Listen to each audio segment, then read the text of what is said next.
So friends, after this fantastic tour of the various nahars, let's move on to the application. And in Khalid's film, you saw how Nahar Amri was used to water Himayat Bagh, and we saw some of the visuals.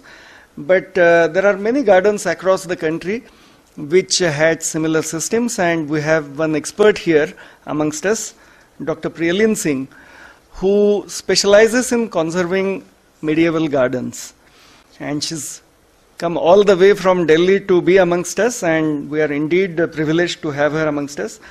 I'll briefly introduce her. She has done PhD from University of York, and she's done her MA Conservation from also York University. She had done before that certificate course in restoration of monuments and historical centers. She is basically a landscape architect, and she has done her B.Arch from Delhi School of Planning and Architecture. I have read that in reverse order, but that's fine. She has wide professional experience. She is right now professor in the Department of Architectural Conservation, School of Planning and Architecture, New Delhi. She is visiting faculty at various places. The CV is almost 10-page long, so I won't go through the whole of it, but I'll just briefly touch upon some of the major achievements. She has been awarded by national competition on landscape design of Sea Hexagon for India Gate, New Delhi. She's also received first prize from Delhi Development Authority in housing competition titled A Challenge for Architects. She has many projects to her credit. Some of them are in Nagaur, 3 different gardens.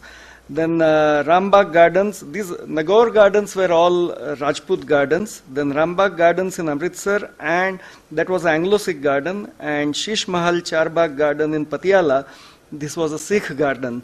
So she's done restoration on these 2. She has also been instrumental in very extensive documentation of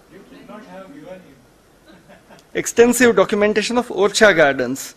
I'm not reading everything, don't worry.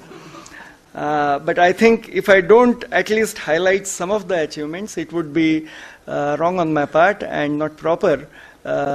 We have a very, a senior professional from this field, and we are really very lucky to have her. I would request Dr. Priyaleen Singh to kindly present us the conservation of some of the approaches to conservation of medieval gardens. Well, good evening, and I would first like to really thank INTACH UK Trust for giving me this wonderful opportunity to be here in this wonderful city. We had a very brief tour this morning and managed to see some really beautiful gardens, and you are very lucky to have these gardens in your city. I mean, having seen gardens from all over India. And I'm no expert on water and water issues, but what I'm just going to do is just share with you some experiences in the recent past of working on the conservation of historic gardens, and subsequently the role of water in while one was restoring these gardens. And since time is short, I think I will just read out things, because that way it's faster.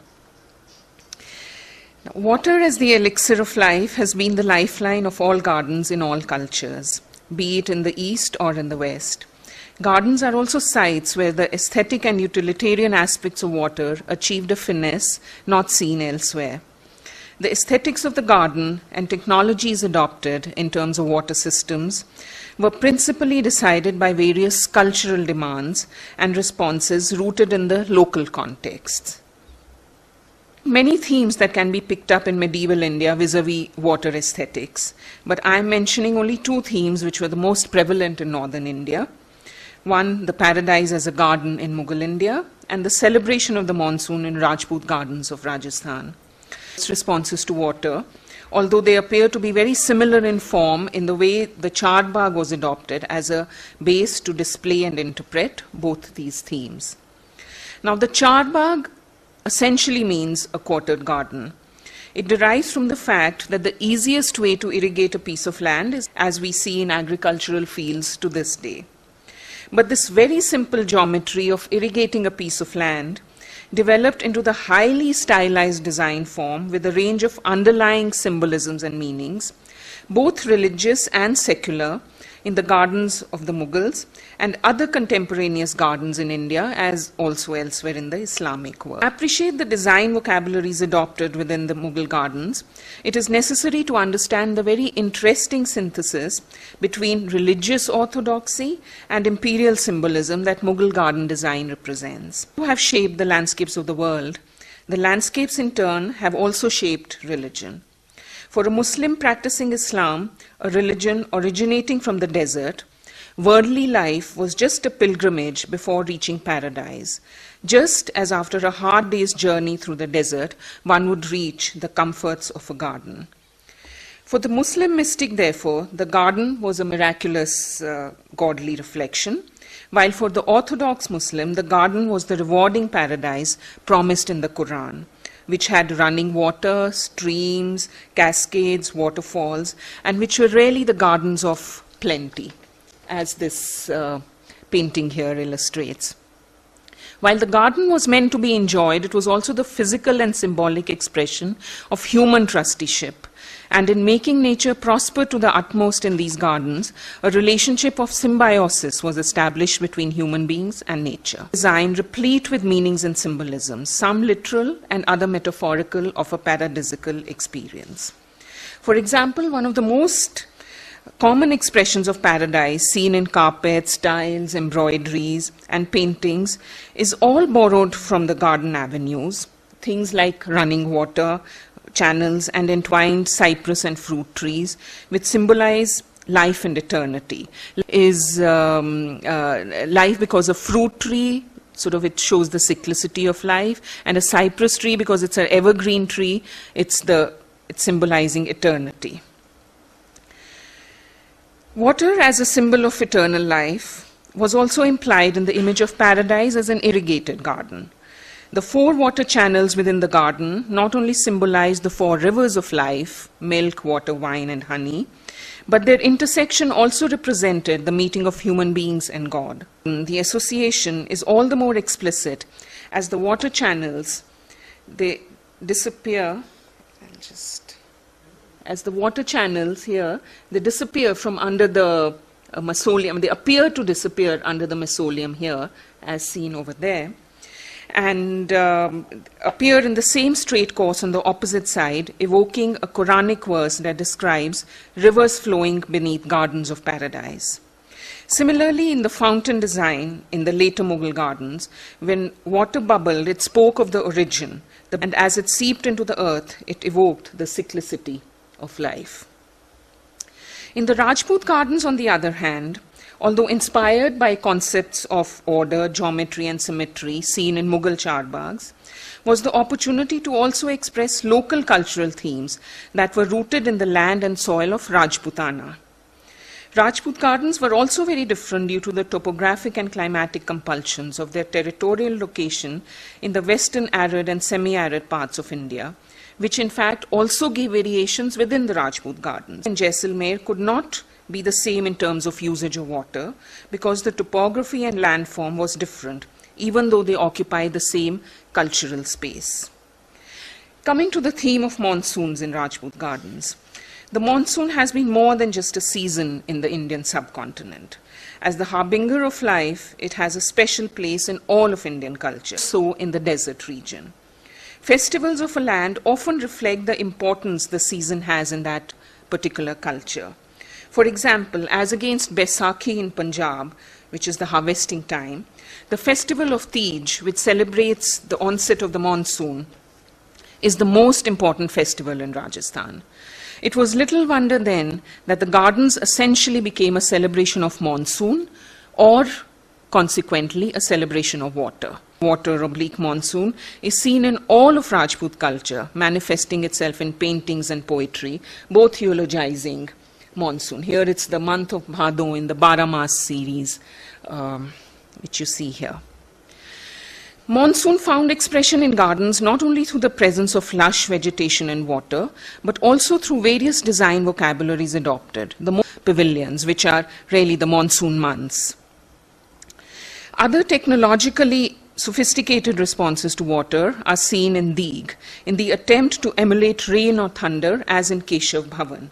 And here, this is actually a double slab, which you see here, and you have small iron balls in it, and as the water gushes through it, it creates sort of the rumbling, the sound of thunder, so that when you are sitting underneath here, even if it's not raining, it creates the effect of monsoon.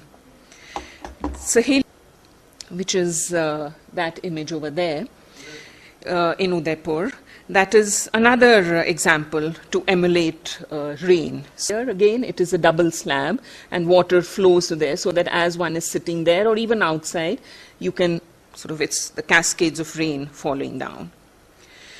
Water was celebrated in other places as well, even in places where, like in Chokhilau here, which I'll be talking about later since we've restored this garden, there were no running water channels, but water was celebrated by placing the well, which was the main source of water, right in the center of the garden, as you see over there.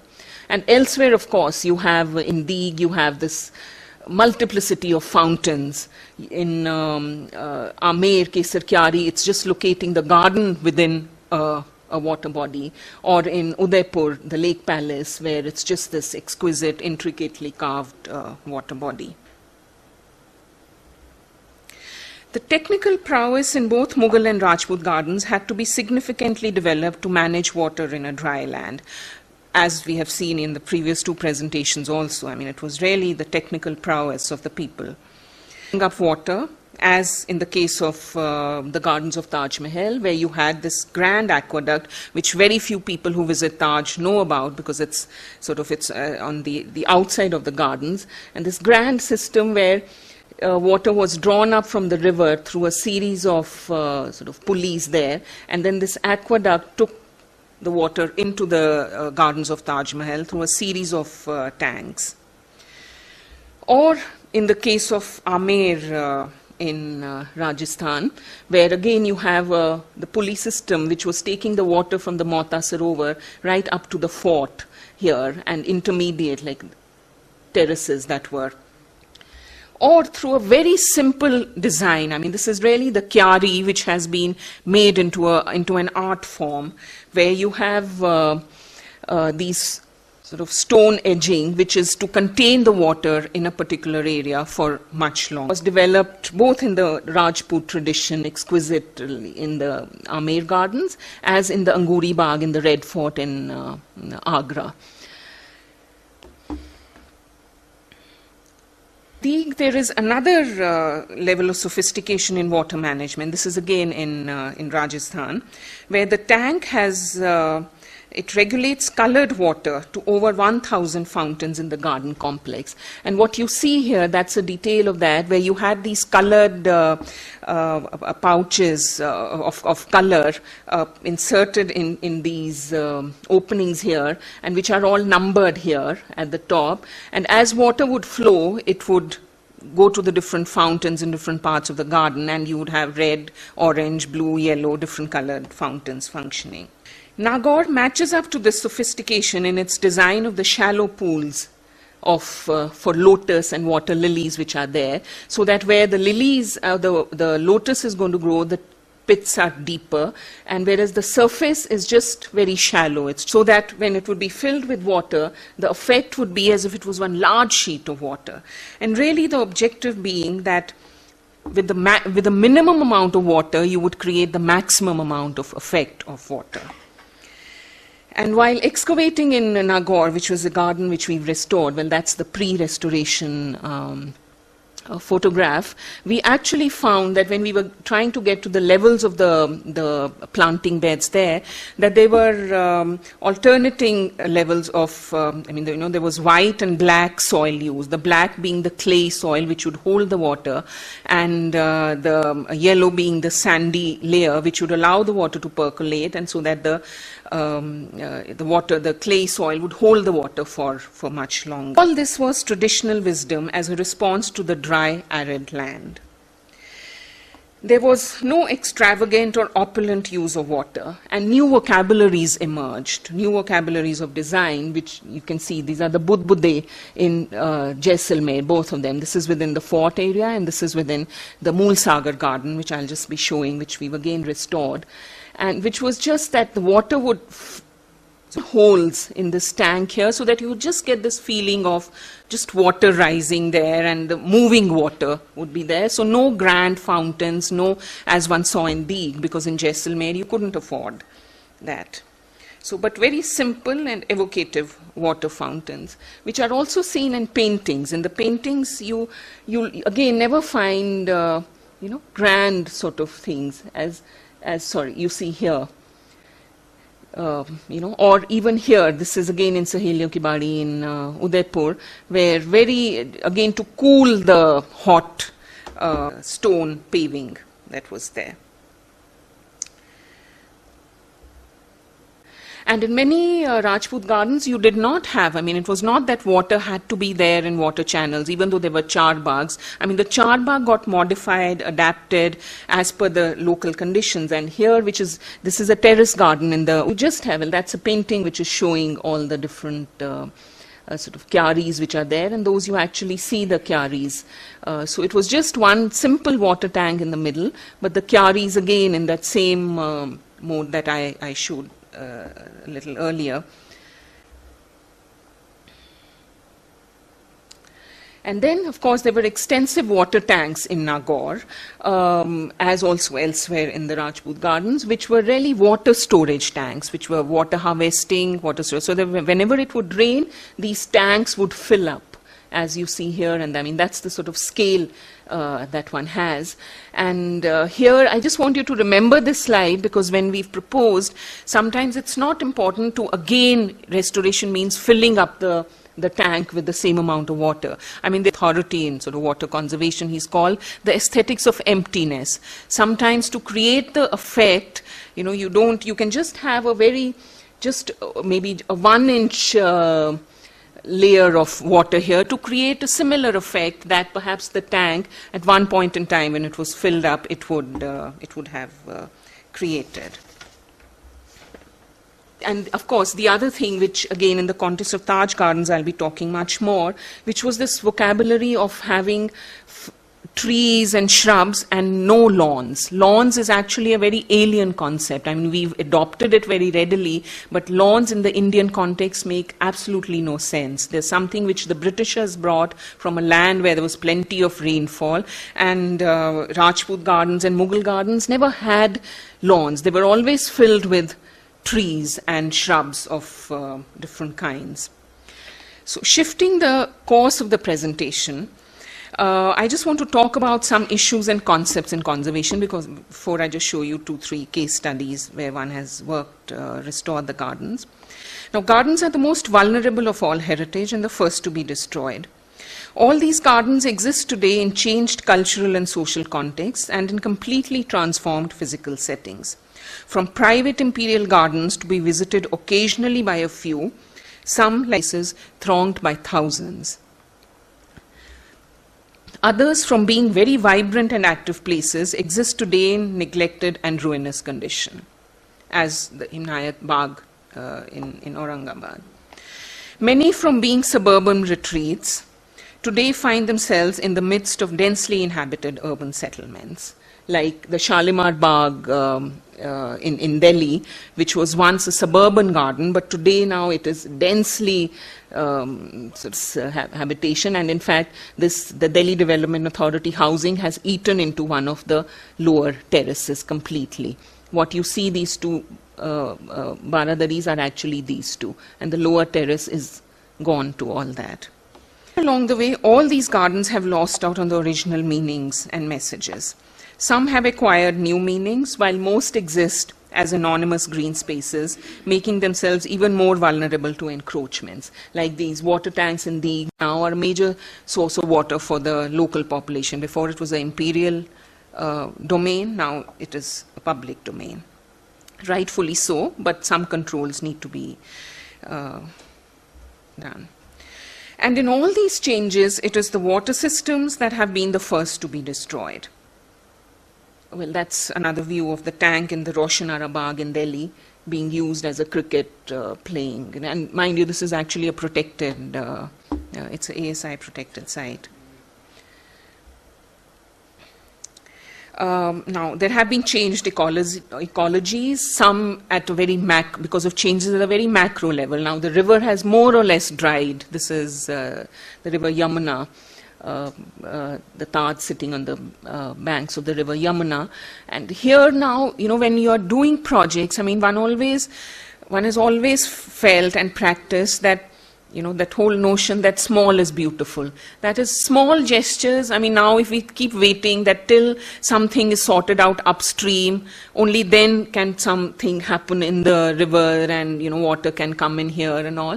No, but small gestures, some planting within the gardens of Taj Mahal, some environmental, some small, like they say, a drop makes an ocean. So we shouldn't really be aiming that, okay, you know, we are going to change the macro climate, or we're going to change the macro level issues. Micro level issues have to be handled. Now, some, like this is an old map of Shahjahanabad, and if you can see the Nahar-e-Bahisht, which was this channel which is gardens on the way and which entered the Red Fort and again fed these riverside, river-facing gardens here within the Red Fort. Now, today there is a railway line here, and the Nahar-e-Bahisht has completely disappeared. So these are now things which you don't have control over, and one cannot now just, you know, say that we have to bring it back.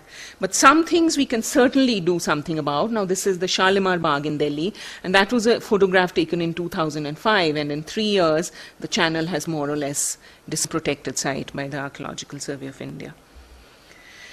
So, and in all, well, another very major change I've mentioned about the lawns. I mean, the lawns is now the universal vocabulary, I think, all over India, in private practice or in public spaces, with ASI, with state departments of archaeology. And lawns, as I've mentioned, is one of the most consume so much water, it doesn't give you shade, its maintenance levels are very high, and it was never part of our traditional vocabulary.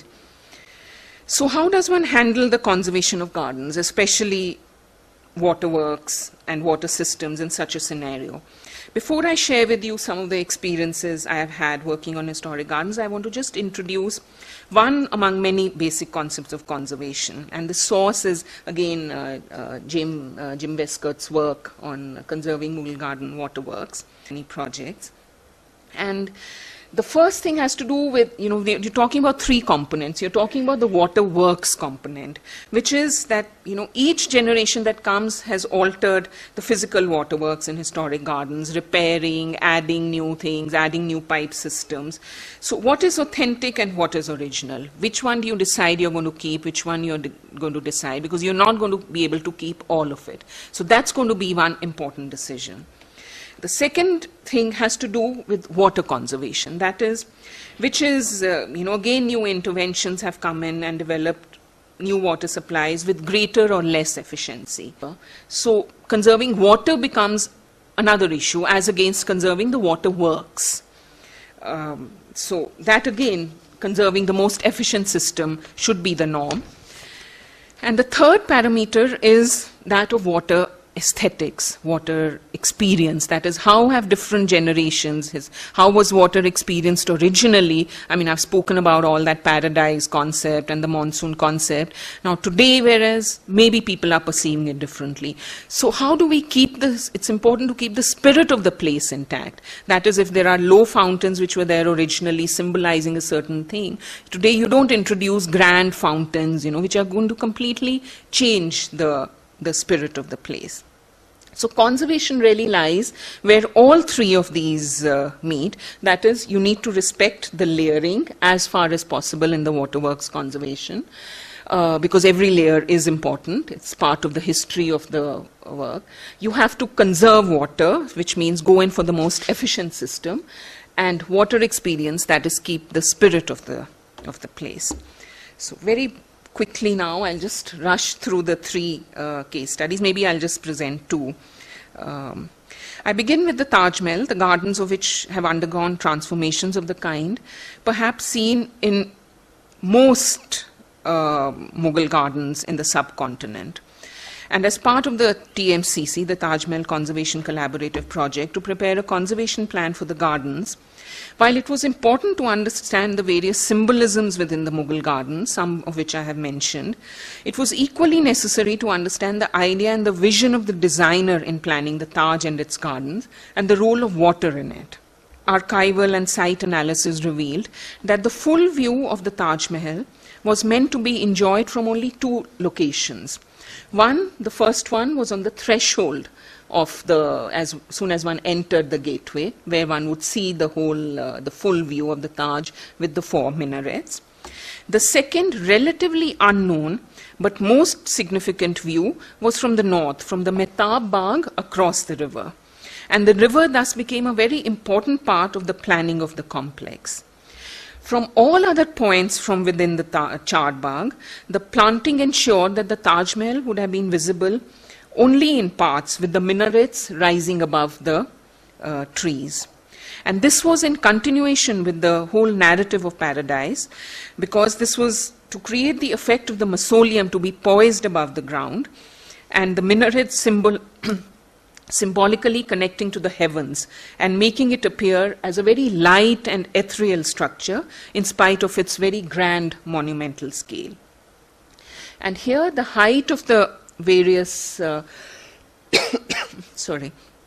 height of the various platforms, the walkways, and here we discovered that the beds were actually supposed to be 6 to 8 feet below the pathways. This is Bernier's contemporaneous description of the site, to again give the effect as if you're walking above the trees. And the water channel, again, was actually, the water channel lines were aligned with the lines of the mausoleum. So it was water was again used for a very special, particular visual effect. And again, it would have been magical to view the Taj Mahal against a moonlit sky from the Mehtab Bagh, with the reflection of the mausoleum in the octagonal pool, the sweet smell of the white Kamini flowers, and the song of the nightingale wafting through the air. Flowers and fragrance thus became essential features of the Paradise Garden. And that perhaps was the hallmark of the Mughal garden. It involved all the 5 human senses in its design, and not just the visual aesthetics. Now, the entire experience within the gardens of Taj Mahal changed in the late 19th century in colonial India because of introduction of new vocabularies of design that were essentially derived from another culture and another context. And under the Archaeological Survey of India set up by the British in 1862, the early 20th century saw thinning out of vegetation so as not to impede the view of the tomb, resulting in the groves being replaced by the lawns, which you see here, and borders, and design vocabularies which were not indigenous to the land. And like I said, this was done in spite of the knowledge that in the Indian climate, a stretch of lawn is in ecological terms a very unsound proposition compared to a grove of trees, as it makes high demands on the maintenance and water resources and provides no benefits such as shade. The ambience were not just confined to the visual. The artist William Hodges, who was painting the views of the Taj Mahal, and I quote here, he was repelled by the overpowering perfume within of the juhis and chamelis, as a result of which the gardens of Taj Mahal lost out on all the scents and fragrances that would have significantly contributed to the sensuous experience of the Charbagh of the Mughal period. And what was lost was also a garden that had been designed to encourage a participatory relationship with nature. Conservation plan for the gardens of Taj Mahal. While authenticity of experience was a very important consideration, to my mind, the real rationale in wanting to restore the paradisical experience of the Mughal times on the left, as opposed to what exists on the right, was that it was ecologically very sound, and it was a more richer and wholesome human experience, as sound in the context of water conservation. So we had these very basic reasons, very simple to understand, and yet I don't know why people don't adopt them. One is that groves are more ecologically sound proposition. They consume less water than lawns, and they support a richer and more diverse ecosystem as compared to a lawn, which is just a monoculture of a single species. The trees provide more shade to the thousands of visitors. The groves would increase the biomass around the Taj Mahal and counter the air pollution as well. And there is this order, which the Supreme Court order, because the Taj was turning yellow, that one needs to increase the biomass around it. So once you have trees and shrubs, it would counter that. The orchards would help sustain the garden in economic terms because you would be able to sell the produce. It would again ease the pressure off from the mausoleum, because right now people just head straight to the mausoleum and come back, whereas now they can wander through in the garden and experience it differently. So, but where does this leave the water regime, the water system? So while planting will recharge the groundwater table, do we go back to the pulley and Persian wheel system of drawing up water, a system which had been replaced by the Britishers? So, but our decision was to keep the colonial system of pipes and use the traditional aqueduct as an interpretation side.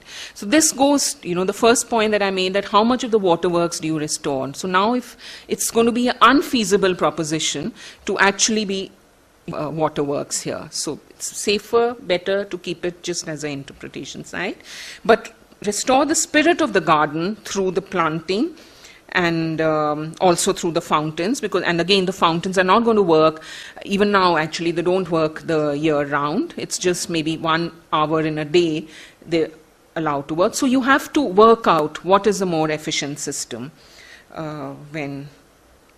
and of course go back to the original planting beds. Now I'll rush through the second example, which is that of Mool Sagar, which is really a gem of a garden set in the desert of Jaisalmer, 80s by the Maharaja of Jaisalmer, and it has layers of history as it transformed from a Char Bagh Rajput garden to its present neglected state on the left that you see. And it had a series of 4 introverted courtyards, as you see, the first, second, third, and the fourth here. And here you are seeing the second courtyard. And it had exquisitely carved stone pavilions and water features, as you see over there. And that was the state that we found it in, and it was there was this pergola added in the colonial period, so that had to be kept and respected.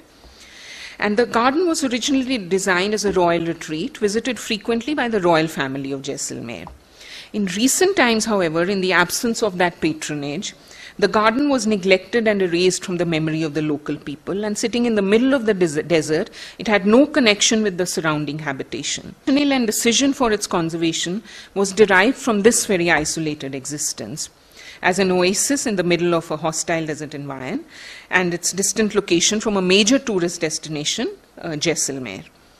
The restoration of the garden, which in itself would not have perhaps been a meaningful exercise, because what do you do by just restoring a garden in the middle of a desert? But it was given additional value by perceiving the garden as a heritage property and the guiding force behind an ambitious tourism project. The garden was reformulated to conserve the garden as a setting for a tented camp hotel, with the intention of showing how a historic garden could help guide a very sustainable model of heritage tourism. It followed the basic dictum also that the best way to conserve a heritage structure is to keep it in use, as usage ensures its regular maintenance. So what we did was the tents, proposing the tented hotel, was also this another dictum of conservation, which is of reversibility, that whatever you do, you should be able to reverse it. And this was the least intrusive of all adaptive reuse interventions, and was considered the most appropriate from the conservation point of view also. So all tents were planned around the historic garden, set in orchards and jamun and citrus trees, evoking the era of royal tented camps set within and around gardens, seen both in the Mughal and Rajput periods. I mean, we do know that the first Mughal emperor, Babur, preferred residing in camps around gardens which he would lay out, instead of residing in palaces and built structures. And so they were strongly reminiscent of the royal darbars held under colorful awnings in garden settings, and yet were devoid of the other luxuries of, now this was important, devoid of the other luxuries of a five-star hotel, which are so consumptive of resources, including water. I mean, would consume less water. And in its very limited use of water, the tented accommodation was an example of eco-sensitive tourism. And in respecting the local ecology, the attempt was to recover the origin jhalar or stepped well, which had been completely buried and was completely silted up. And this we discovered, this whole thing which emerged from underneath. So it was desilted, cleaned, and brought back as the principal source of water to the garden, as per the original scheme of over 200 years ago. And restoring the water body was thus integral to restoring the planting scheme within the garden. So the restored landscape of the garden is today striking in its setting as a camp resort. The first courtyard and the second courtyard, they're all now planted using the local water. I mean, it's not that water is brought from elsewhere. And it's sort of recharging the jhalar which is next to the garden. And that's the second courtyard. That's the third courtyard where, nice sitting out area. And the fourth courtyard is where again you have a tented, all your facilities like outdoor dining area and indoor dining area now with the tents there. Well, has also become an important part of the site as a venue for evening cultural performances. And the landscape revival thus has woven into the fabric of a historic landscape local traditions, festivals, cuisine, all of which celebrate the local Marwari culture, thus project from the conservation perspective. And the project has given a new lease of life to the historic garden, illustrating how through sensitive interventions, proper management and responsible design, it is possible to both respect the past and address the visitor needs without compromising on the principles of conservation. And the garden today has become a huge asset for the owners in economic terms, and the model is being replicated in other historic gardens in Nagaur and Chokhilau. Now, I won't talk about, this is the garden today. This is the Chokhilau garden, but I'm not talking about it. I'm just going to rush through the slides because I think I'm taking... this we looked at the paintings, and from the paintings we figured out the exact species, and we found that 80% of the species which were identified actually consumed less water because they were indigenous to the land. So it's not that one was introducing exotic, like the zinnia here, identified from the paintings. And this was the Ranisar tank, which again was desilted, and this was the main source of water for the garden. And that is what the garden is today. And this is the paintings, which, one terrace was planned as a Mehtab Bagh, which is the moonlit garden, having only white flowers in it. And this is how the garden is today. And it's become, again, like a major, it's being developed as a major pause point for the garden. So just to conclude now, there are these principles that one would just like to dwell upon. It is that it is very important to understand the traditional wisdom instead of blindly restoring the garden in its form and material. Understanding the ecosystem is important. Restoring the ecosystem in its entirety and spirit of the place is important rather than the object itself. So if one is talking about waterworks, it's not that just keep the waterworks intact, but getting the ecosystem back. Okay, thank you. And in this case, the planting systems are very closely intertwined with the water conservation, as also the soils and all. So again, if you're looking at water, you're not just looking at water individually. You're looking at what is going to be planted there, what are the soils around, how can you conserve the soils, how can you conserve the planting systems. So it all has to be seen together as one sort of holistic unit. And in any new interventions, make sure that you're not killing the spirit of the place. Restoring the spirit of the place is very important. Like, for example, in the gardens of Taj, now having seen these visuals, I'm sure next time when you go to the Taj, you'll realize that you know, the spirit of the garden is not there. It's not paradise. I mean, with those lawns, whereas those other images, historic images, are more to do with paradise. And similarly, you know, if in a flower garden or in a fruit garden, I mean, you're going to start planting vegetables, that's again going to be killing the spirit. So it's not just keeping, you know, you have to be authentic in all respects as much as possible. Of course, given the fact you cannot be preserving everything, or so you have to let go of certain things, but make sure that the spirit of the place stays. The third is, which I've already spoken, is to very wisely juxtapose the three aspects of waterworks, conservation, and water experience. And like I mentioned, you know, the aesthetics of emptiness sometimes becomes important, that if you cannot fill the water tank with water, you know, just an inch of water can again bring back the aesthetics.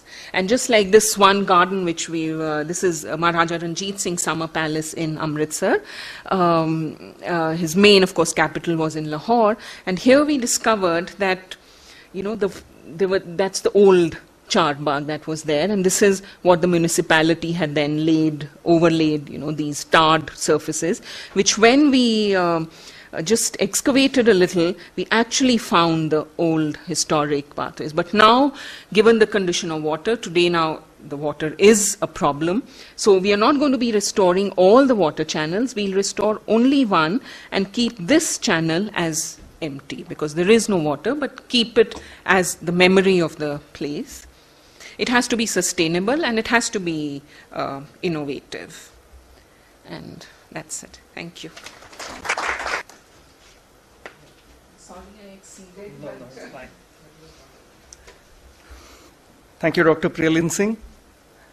Friends, last year we had GATE amongst us, and one of the major objectives of signing MOU was try and revitalize the gardens around Aurangabad.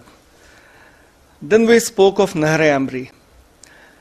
When we do conservation of on any water distribution system, unless there is use, you know, unless it's seen being used for something you know, relevant, it doesn't make sense. Perhaps nahar as a source of water may become redundant very soon when you have a parallel pipeline and there is abundant water available from Godavari in any case. But nahar will still remain very relevant if Bagh and nahar can be connected. And just imagine that Mool Sagar garden in the heart of desert, and what beautiful visuals we saw after the, you know, result of conservation. Just imagine Bagh is already quite beautiful, you know, it's all green and nice. All we have to do is just do it up, you know, improve the structures, conserve them. Maybe the pathways, the fountains, the, you know, water bodies have to be beautified and done up. And it can become a very beautiful place. And imagine that nahar and this connected, it can become one of the major tourist attractions in Aurangabad. And this was one of the objectives in inviting Dr. Singh to come and share with us the experiences of, you know, conserving medieval gardens. Thank you very much. You know, it was a wonderful presentation. We would like to, you know, appreciate your effort of coming all the way from Delhi, and as a token of our appreciation, may I request our senior member, Mr. Pimpre, to kindly come and do the honors and give a floral bouquet to Dr. Priyaleen Singh.